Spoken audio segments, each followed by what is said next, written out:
This is the help video for the Unit 8 study guide, where I give a partial explanation of the starred problems.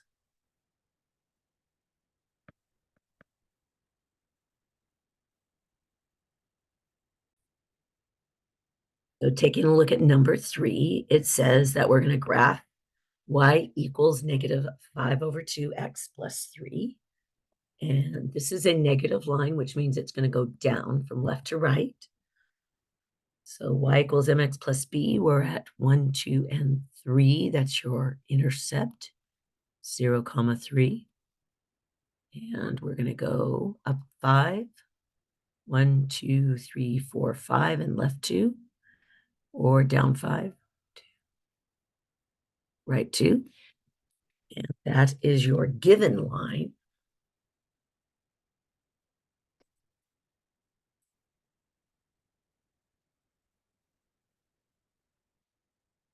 And we want a y equals mx plus b version of a line that is perpendicular to the given line. So just as a reminder, when you have a perpendicular, one of the lines will be positive and the other will be negative, always. Okay, unless they're horizontal and vertical, and then that's just horizontal and vertical. But one's positive, one's negative, and they're going to multiply to -1. So slope times slope equals -1. That's how you get perpendicular lines. So we want a line that's perpendicular. So if our given slope is -5 over 2, perpendicular slope is going to be positive 2 over 5. And we want a ym equals mx plus b version of the line. So y equals mx plus b.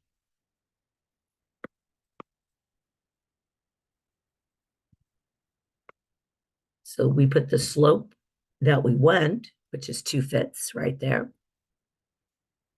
We are given a point we can work with, so -5 goes right there. -1 right there. And you're going to use that to solve for b. Once you solve for b, you write the y equals mx, which you already have the m, which is the slope right there, plus, and then you solve for the b, graph the line, and it should be not only perpendicular to the given line, but also go through this point, -5, -1, if you've done it correctly.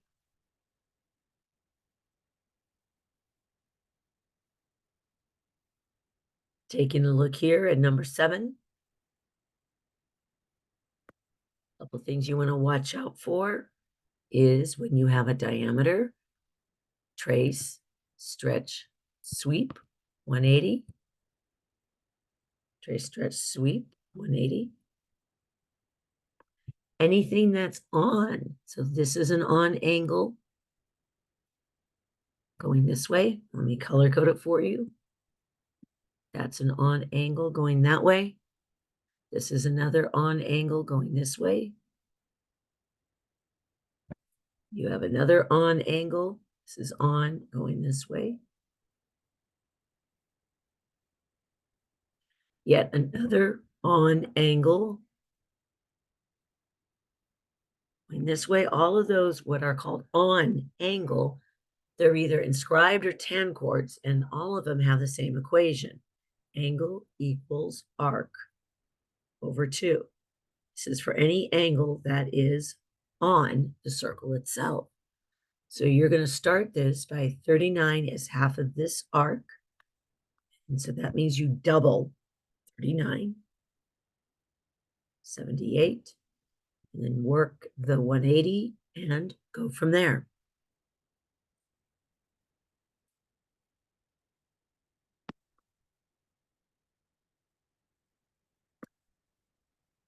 We want to write an equation of a circle that has a center at -3 and 5. And so since that's the center, this is your H,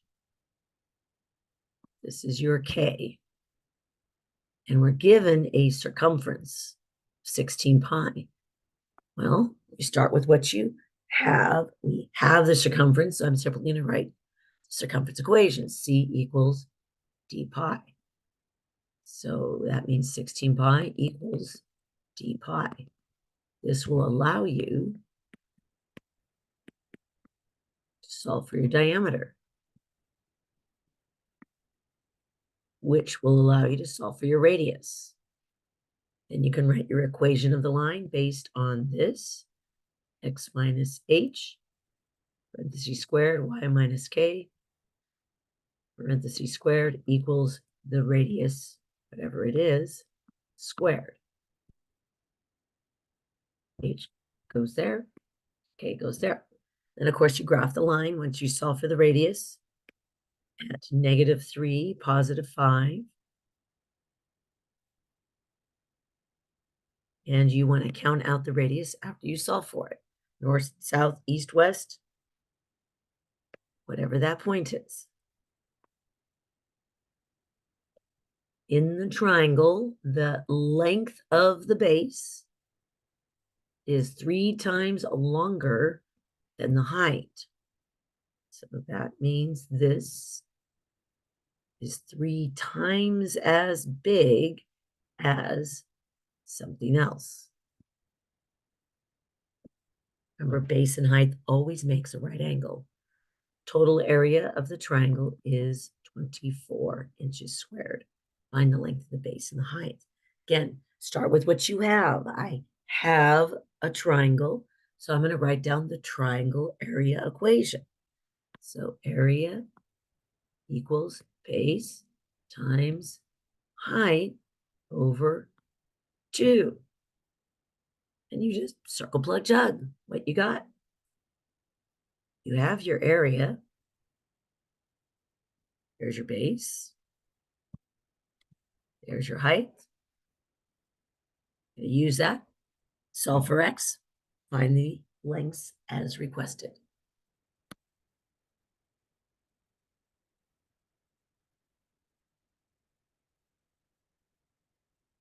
Says find the arc length in bold and the shaded sector area in exact pi form. Well, arc length is a fraction or portion of the circumference. So arc length is a fraction of circumference, c, d pi, IC, d pi. That's arc length. Sector area is a fraction or portion, fraction of area, apple pie. It's really, really good. So all you're going to do is plug in what you get here, which is going to be 40 over 360.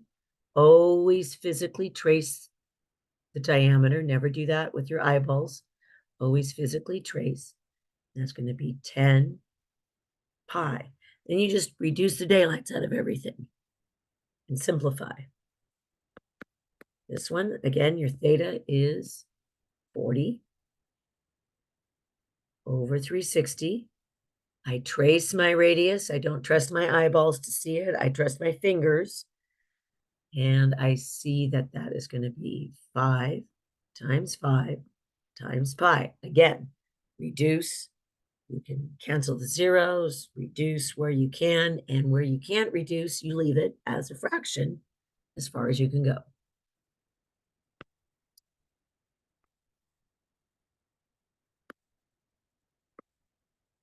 This said we have a regular polygon, which has a radius of 12 inches. So a radius goes from center to a corner. 12 inches. Find the area, and you're like, you don't have a whole lot. So instead of focusing on what you don't have, focus on what you do have. We have a radius. So draw the rest of the radii in.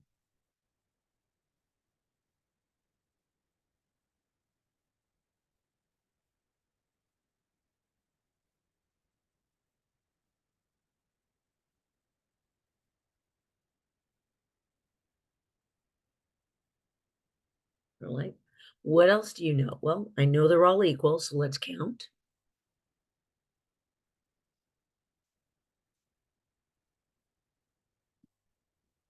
Hmm, what else could I find?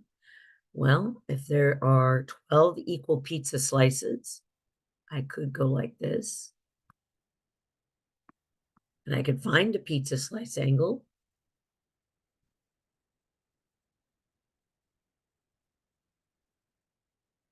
So one pizza slice angle is 30.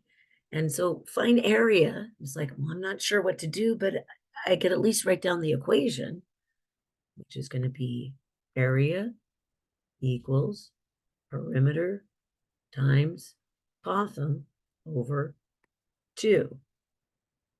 And let's see what we have here. Perimeter. Perimeter would be walking this all the way around. And I'm like, I don't have that, but I need it. My apothem goes from center to midpoint at a right angle. I'm like, I don't have that, but I need it. Where is the magic? How do I find this stuff if I don't have it? And oh, but looky there, look what you do have. You got yourself a right triangle. Right triangle just unlocks everything. So this whole thing is 30. That makes this little angle here 15. And I want to find the length of my apothem. That's X. I want to find the length of this half side length. We'll call it Y. And I think you should be able to tell that this is going to be a SOHCAHTOA problem. It's not 30, 60, 90 because that angle right there is 15.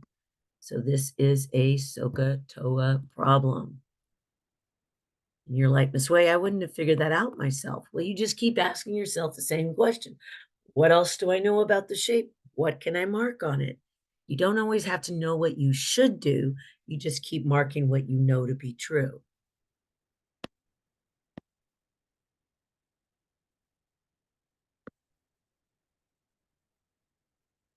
Says in the following composite shapes, find the percent probability that a point would land in the shaded region. So the percent probability that a random point is going to land in the shaded region compared to the outer shape. The outer shape, of course, being the rectangle.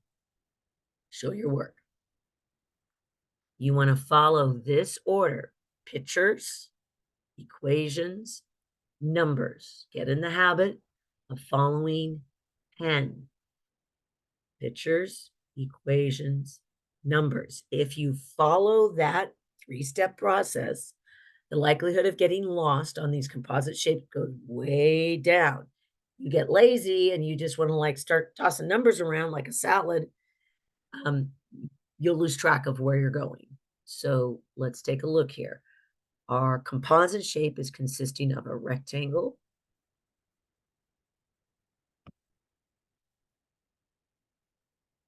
and I have here a half of a circle. And to get the shaded region, obviously, I am subtracting because I could find the area of the green here, find the area of the red, and to get the shaded region, you are just going to subtract.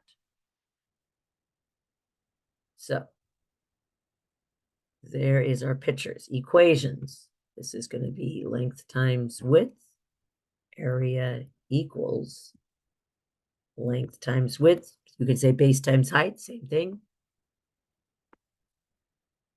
And then remember, for a circle, all you need is a radius. If I go like this, I might like, well, there's nothing there. But I can always move a radius around. So I can go this way. You're like, wait a minute. Oh, look, it's exactly the same. It's half of 8.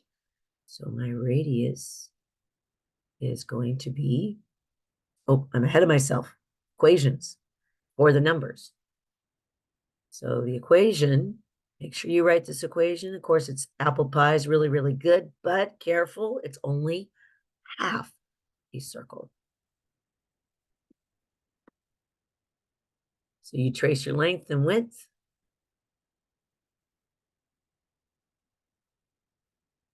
Here, my radius you figured out is 4 times pi divided by 2.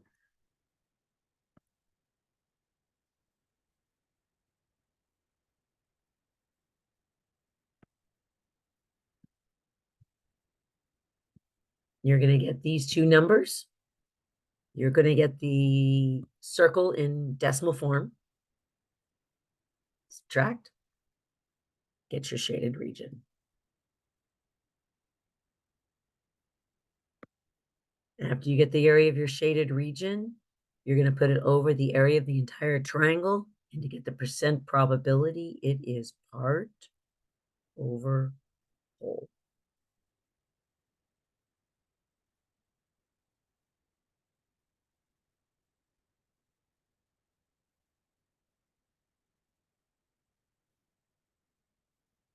An equilateral triangle, which is also a regular polygon, is inscribed in a circle.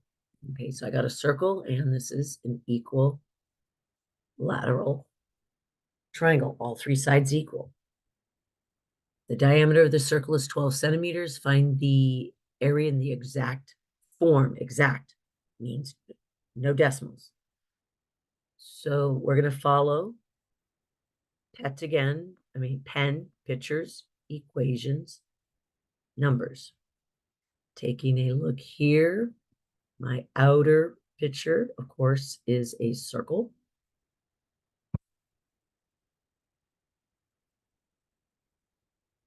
And to get the shaded region, I'm going to find the area of my triangle. And I'm going to subtract. What information do I know? Well, my diameter, if I go all the way down, is 12. But if I draw it like that, that's really not helpful because it doesn't do anything with the triangle. So you have to ask yourself, what piece of this might be helpful with the triangle? And if I just go from center to edge and get that radius, my radius is 6. Now, there's two ways you can treat this triangle. I'm going to show you both ways. So I'm going to draw two triangles, but you're not subtracting two triangles. I'm just showing you how you can treat them both. So first off, I can see the triangle as a triangle. And so its equation is going to be base times height over 2, area equals. And if that's the case, I'm going to draw in all my radii. All three sides are equal. All three angles are equal, which make this a 60, 60, 60. And my base, I'm going to have to find this edge length right here. And I can do that by dropping this down, making a right triangle. And if that is 60, it's cut in half. We get a close-up, which makes this 30. So you got yourself a 30, 60, 90 triangle. So you can use that to solve for that half red base, then double it. And then you can also get this piece here, again, using a 30, 60, 90 triangle.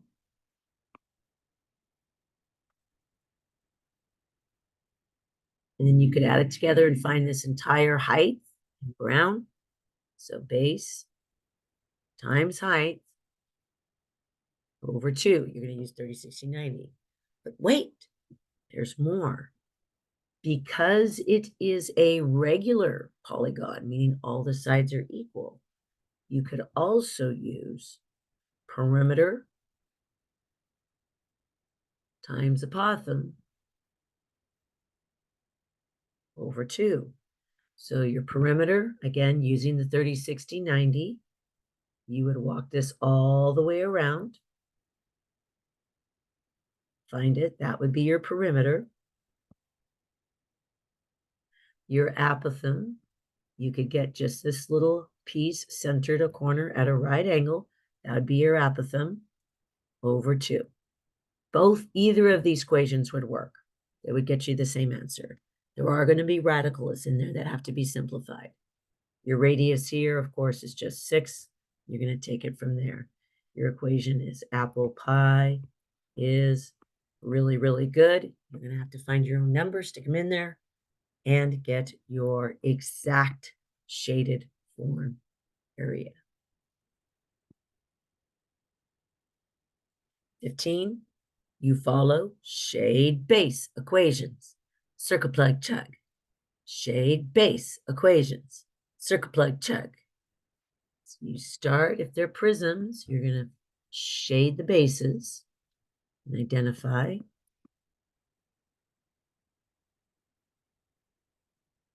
And we're going to write the equation out.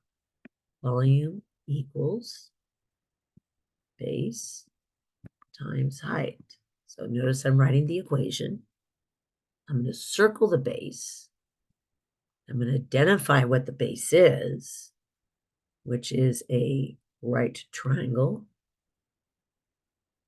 And a right triangle is going to be leg times leg over 2.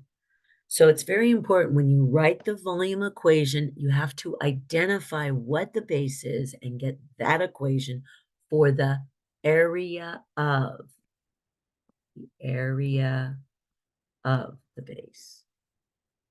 So you're going to find there's leg times leg over 2. All of that is just going to get you your B. And then height, as usual, is the distance between the bases. And it could be up and down and it could be sideways, but you find your bases. That's why you shade your bases. Height is the distance between the bases. Pyramids and cones, similar process. Shade base equations. Circle plug chug. So you start by shading, and now you only have one base to worry about. So we find our volume. It's going to equal the area of the base. Again, that always means area of times the true height over 3. Remember, volume is 3 dimensions. Therefore, the fraction from a prism to a pyramid is 1/3 because you're losing volume, and you lose volume by a factor of 1/3 because volume is 3 dimensions. So I come over here, I'm going to circle my B, and I'm going to write out my area equation for B. Let's shrink it in here. And that is a regular polygon. So my B is perimeter times my apothem, which I have right there, over 2. That is going to be, all of that is just my B. Height. Height in volume is inside, straight down. So be very, very careful here. What you're given is not the true height. It's the slant height. Your true height is going to go straight down this way. And draw it in the margin. You need that. You don't have it. Your slant height, whoops, let me keep my color straight here. It's yellow. Your slant height is like so. And then you're connected with the apothem, creating a right angle. We're told this is 11.8. The apothem is 6.2. There's your X.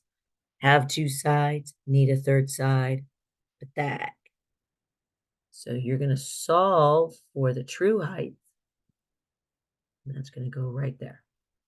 And you just circle plug chug, do the math. Don't forget your units. Shade base equations. Circle plug chug. So in a cylinder, we're going to do this in exact form. In a cylinder, your 2 bases are these 2 circles. So volume equals base times height. And because it's a circle, I'm going to bring out the base. My base is going to be pi r squared. So just make sure you actually trace your radius and don't use your eyeballs. This down here, you only have one base. You have two heights, but you're given the correct height. So this is volume equals base times height over 3. Once again, your base here is pi r squared. Take it from there, keep it in pi form.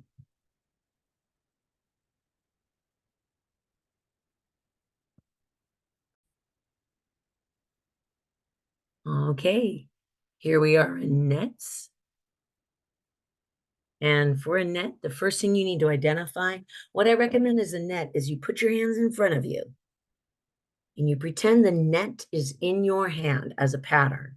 So I am pretending I'm going to have this pattern in my hand.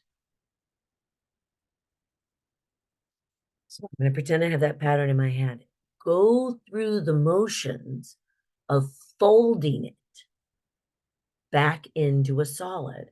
So I know I have a base and I have 3 flaps. So I go 1, 2, the backside flap 3. And as I fold it, my brain's going to register, oh, it's a pyramid. It's not a prism. When you fold it and there's only 3 of them, you only have 1 base. So I know this is going to be a pyramid. Yeah, so I'm going to draw it by starting with my base. And in 3D, I'm going to stretch it backwards. And if you can't see it, technically it's dotted. I have 3 sides. So I'm going to do this edge. That edge right there is 20. Then I'm going to go this way. It's also 20.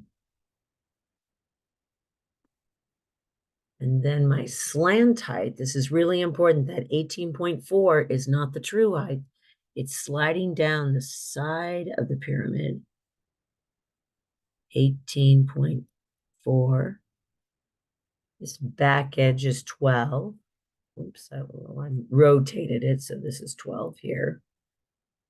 So if you needed to find the true height, you would drop it down the middle like this. That would be the true height at a right angle. So to make a net, put it in your hand, fold.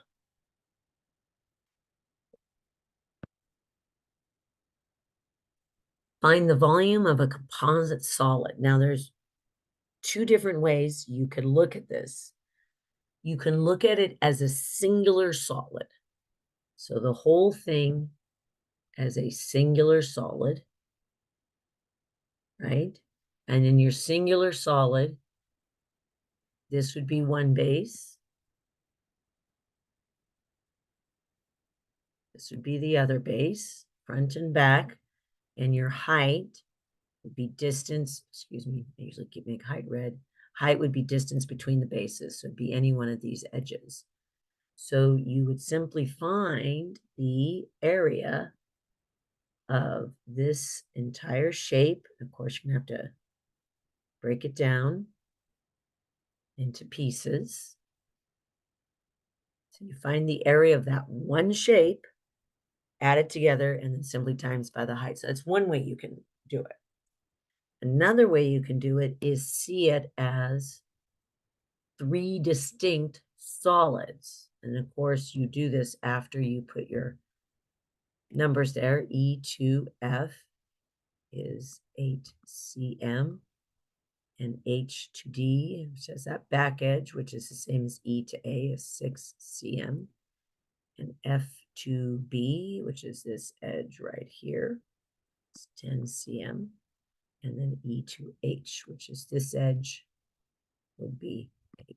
So you could see it, again, base times height, and you find the area of this one base as a composite shape. and then simply times it by the height, which is this way, be one way.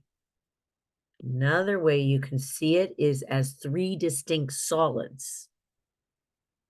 So one solid would be half a cylinder, and you would find its volume, base times height.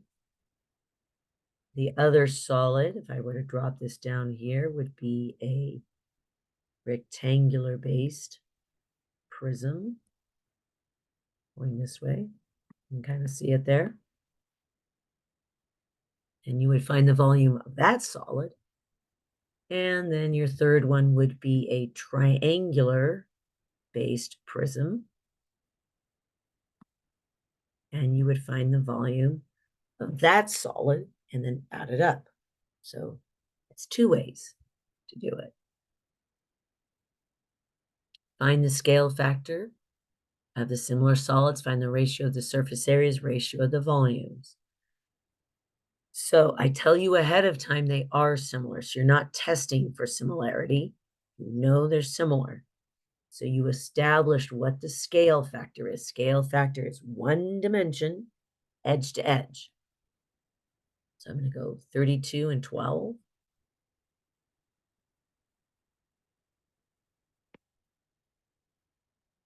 I know 4 goes into 12 3 times. 4 goes into 32 8 times. This edge, I know 7 goes into 21 3 times. 7 goes in there 8 times. And edge to edge, 7 goes into 21 3 times. 7 goes into 8 times. So it's obvious to see edge to edge, one dimension is going to be, does it tell us left to right? I'm going to work left to right. 8 2 3, that's our first dimension. Technically, that is x to the first, y to the first. Area is 2 dimensions, so I'm going to go x to the second, y to the second. So you need to work it out. Of course, that's 8 squared and 3 squared. And then volume is going to be x to the third, y to the third. So that's 8 cubed, 3 cubed, and of course you do the math there.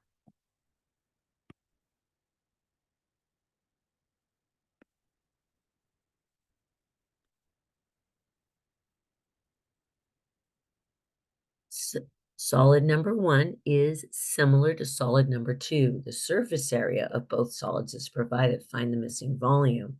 We're not told what the shape of these solids are.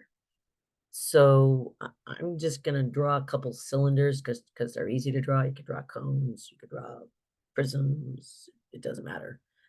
You just know they're solids. So I do know just by looking at the numbers that I have a smaller solid and a larger one. So I'm going to draw a version of the solid, smaller, larger. I start with what I have. And I have surface area, which means I am starting in the second dimension. I'm trying to go to volume. However, to do that, I first need to identify what the scale factor is, which is the one dimension ratio, but I'm in 2 dimensions. So I'm going to take the 64 and the 256, and I'm in the second dimension, and I'm going to start reducing. So I'm going to reduce this by 8. So 8 goes in there 8 times. I'm going to do 256 divided by 8. It goes in there 3 times, 24, 16, 32. So I cross that out. 8 goes in there 32 times. But wait, there's more. Well, 8 goes directly into 32 4 times. Aha, I just found my 2D ratio. So my 2D ratio is 1 to 4, which technically is x squared, y squared. You go backwards, that's x is 1, and y is going to be 2. And then we go forward, 1 times 1 times 1 is 1.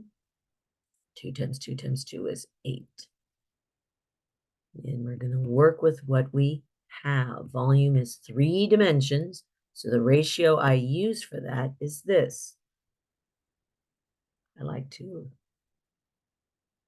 I have solid number 1, solid number 2. I'm going to use the 1 to 8 ratio because I'm working with volume. 176 to an unknown here. 128, 176 to unknown volume. Cross multiply, solve. So you start with what you have, you find your ratios. Always identify all 3 ratios, first dimension, second dimension, third dimension, and go from there.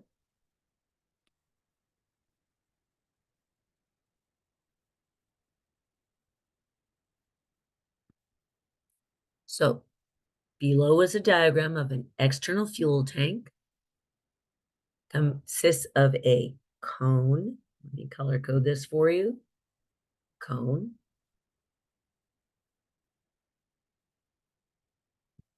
A cylinder.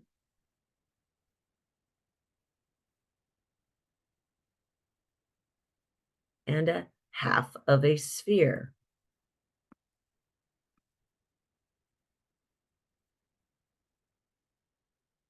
We're going to find the volume of the fuel tank in meters cubed. The volume can be, the fuel can be pumped at 5 meters cubed per minute. How long will it take to fuel this tank? So we're going to bring it over here.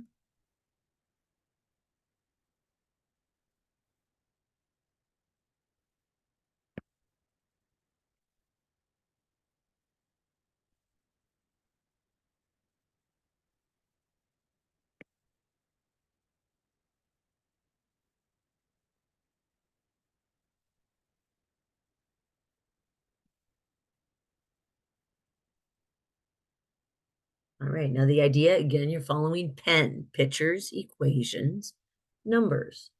So I'm going to draw my pictures. My pictures, I have a cone.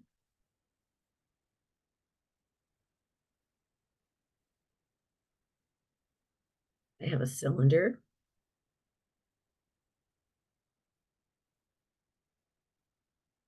And I have a half of a sphere.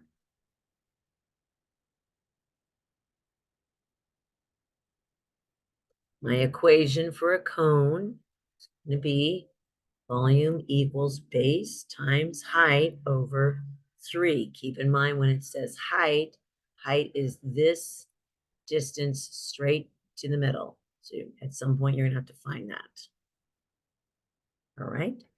And then this cylinder is volume equals base times height. And your base, of course, is the area.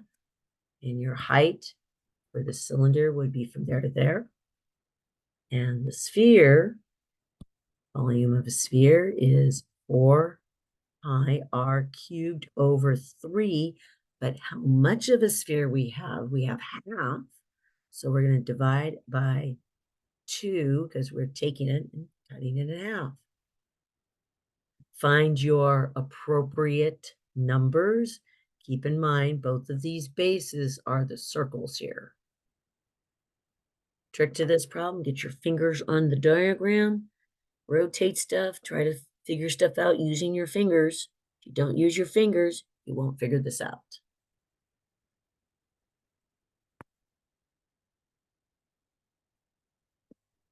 Tennis ball has a diameter here of 3 inches. Sports manufactures a package of 1,000 sets of 3 tennis balls per hour. Calculate the square inches of felt needed for the tennis ball for a single hour. Well, we're told the diameter here is 3 inches. which means our radius is 1.5. That's all you need for a sphere. Volume of a sphere, 4 pi r cubed over 3. Then you have 3 of them.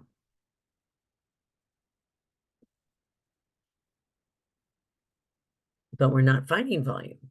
We're finding the felt, which is the outer part, which is surface area.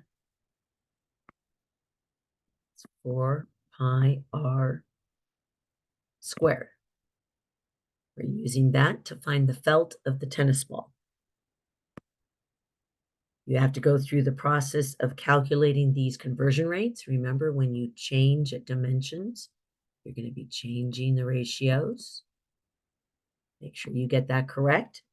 Big hint, you have a unit conversion page in your reference booklet. It is hot pink in color. Use that to actually calculate how much felt is needed per hour. These 2 pages are extra credit.